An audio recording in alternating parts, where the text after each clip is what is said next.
I was terrified. Every time the train stopped at a station, I saw that old lady. No matter how fast the train was moving, she was always outside the window, like she was warning me. After getting off the train, I walked a few steps towards her, but she started walking backward. I shouted for her to stop, but no matter how close I got, she kept a certain distance. I started to get frustrated, feeling like she was toying with me. So, I turned and walked away, but when I reached the edge of a cliff, there she was again, on the opposite slope. I tried to escape, but no matter which way I went, she always appeared in my sight, and she kept that suffocating distance. Just when I was about to break, I met a woman hiking nearby. I quickly asked her for help, to find out what the old lady wanted. She agreed to help, but as she got closer to the old lady, something chilling happened. The old lady said something to her, and the woman looked back at me.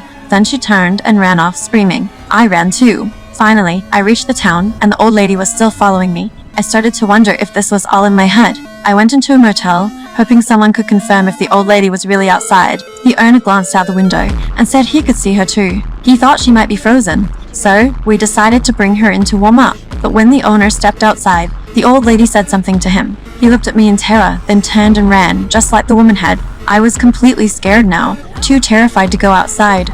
But the old lady stayed outside, waiting for an entire day and night. She never left. I had no choice but to stay inside, but on the third day, the landlady told me I had to leave. Because after seeing the old lady, the owner had vanished without a trace, as if he never existed.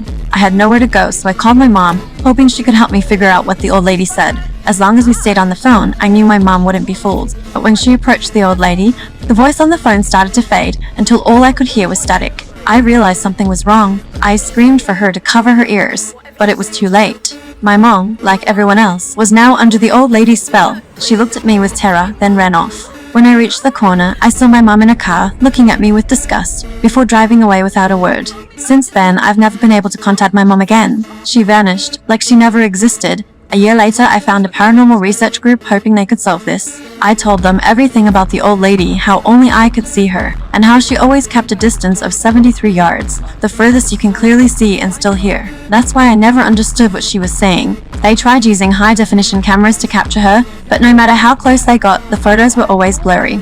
In the end, the group sent a special task force, trained to resist the old lady's influence. They came equipped with shielding devices. Just as they were about to catch her, everyone suddenly froze. Even the female commander, with a grave look on her face, turned to me and said, "Retreat!" Then, everyone left the scene. I gave up. It seemed no matter what, I couldn't shake the old lady. But why is she doing this?